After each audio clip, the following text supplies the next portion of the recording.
Watch this, bitches? Sure. Well, this is your news to talk about, Wombat, because I don't know. I don't know why it is your news to talk about. But yeah, James Gunn is going to be doing the Suicide Squad. He's at least writing it. But he may be directing it also. Interesting. Which is interesting. Okay. Yeah. I mean, I like those Guardians of the Galaxy movies. I do think he got a raw deal. We'll see what happens. Maybe he'll make good movies. Does Warner Brothers know about the tweets? They don't care. Anybody tell them about the tweets? I doubt it. They drew Batman's dick in the comic. You think they care about the tweets? Yeah, he's got a point. They're at this. That's where they are right now. They're like, right. Batman's dick. Let's just hire this guy. Who cares? Well, what he said? I mean, you know, the inside joke or not so inside joke was this: that Suicide Squad film was DC's attempt at, you know, capturing that Guardians of the Galaxy vibe and audience. They didn't and it did not work. I can see that, though. That does make sense. I mean, I could that tell was they were going for it. Yeah, totally. And now, you know, not totally. I mean, if you don't succeed, ensemble cast, like jokes, but not good ones. Yeah, lesser known characters.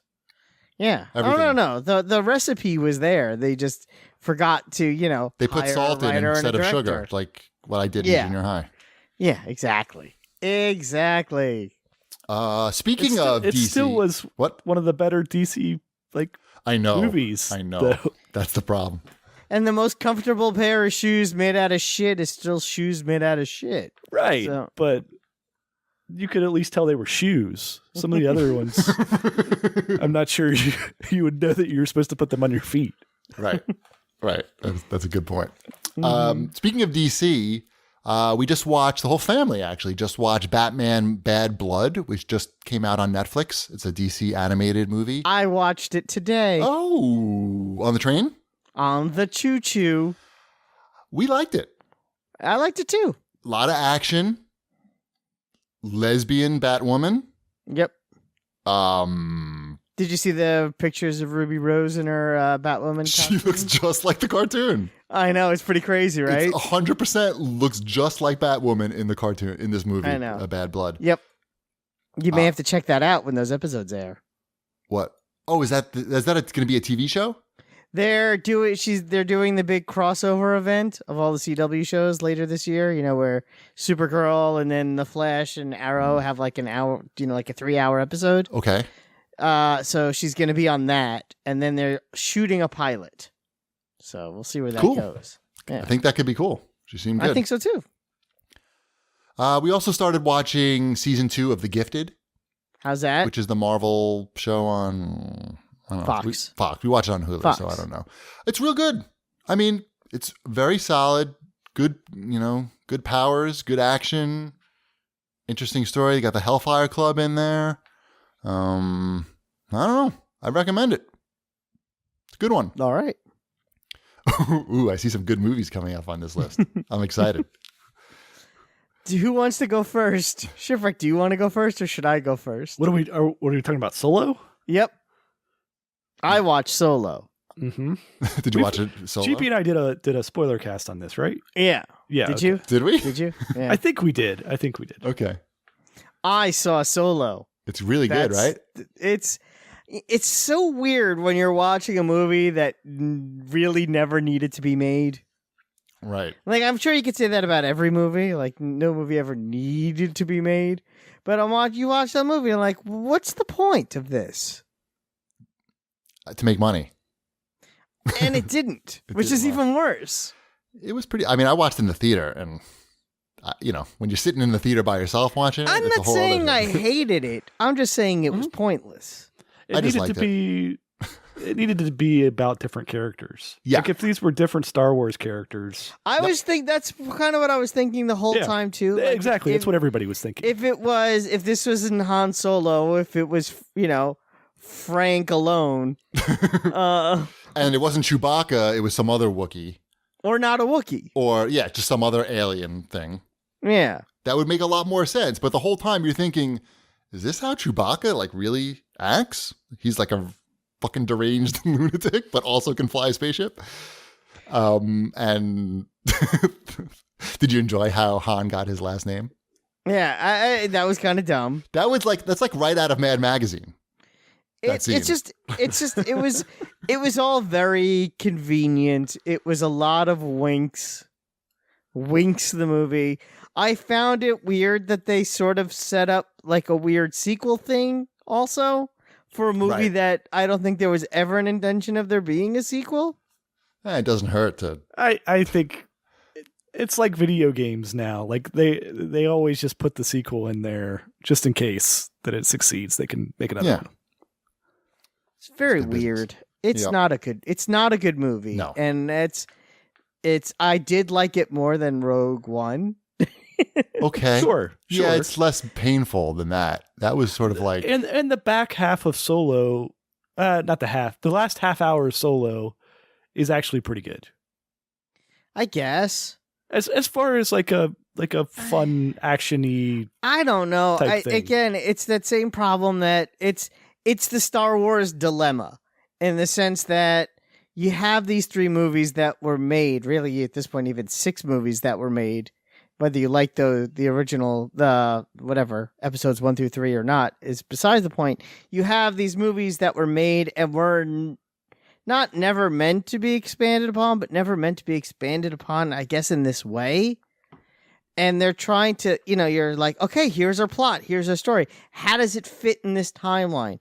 How do we make this fit into this? How do you say this happened without whilst this thing that happened, ruining other 40 shit that years happened, ago right. already, makes sense. And it's not easy. I'm not saying it's impossible. It's just, it's a very complicated thing to do. And I don't think they've really nailed it yet. The closest was probably The Force Awakens because that movie really kind of resets everything. And they took that a step further in The Last Jedi, which is, I don't want to talk about that, but because that'll be an hour. But yeah, I don't know. Right. Enough. Let's not talk about bad movies anymore. Let's talk about Venom. Let's talk about the number 1 movie in America. Yeah. Did you both see Venom? No. I okay. thought about going to the 4DX show. I was going to be all on board with you going to see Venom because I'd already seen it. Yeah. And Cheapy was like asking me if he should go see it in 4DX. I'm like, okay, yeah, that maybe. And then Will I laugh? And then he said that Shimo was with him, and I was like, right. I don't know. Right. So Venom it's not a terrible movie by any means. Its pacing is though. So Venom, I'm going to stay away from spoilers. Yeah. But so I had the ending spoiled for me. The twist, the whatever. The post-credits scene. Yeah. Okay. Well, that I'm not. Yeah, we won't get into that. Yeah, I had it soloed for me. That's fine. I mean, that's not even that big of a anything. It's what you would figure. It's just you might not know all the details. So Venom proper does not show up until about 45 minutes into this film. The that Transformers seems technique. so weird. The Godzilla scenario. Right. No. Yeah. Perfect analogy there. Yeah. It's Eddie Brock and his girlfriend, and the bad guy is Elon Musk. What? And then there's Eddie Brock and his girlfriend become exes, and then there's Eddie Brock's ex-girlfriend's boyfriend Dan. This is what we all learn about before we see Venom. Yeah. Dan is in the movie a lot. Dan, I remember him from Secret Wars. Dan. Dan's last name is Beyonder, smartass.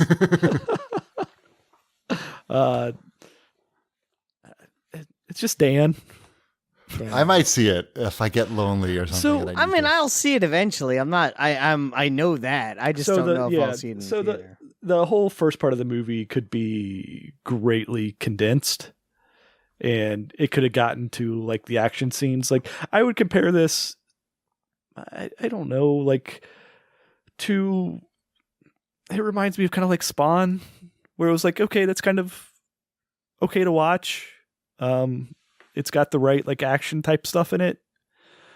But the execution's just a little off. Yeah, like there's a scene like pretty early on when he becomes Venom where So 90% into the film. right, 90% of the film, I think it's the second fight in the film or something like that. And he like is in this office building of whatever. And then all of a sudden he's just fighting a bunch of SWAT officers. Just like there's no real reason. Like they were Gotta kill somebody. Right. He had to fight somebody. So here's like 30 SWAT officers that I guess just I don't know. Murdered. Came in. And then there's the problem with Venom where so you don't know whether he's a good guy or a bad guy, kinda, right? He's Well, that's an good. I like movies like anti-hero. But Eddie Brock is he's basically a good guy. Okay.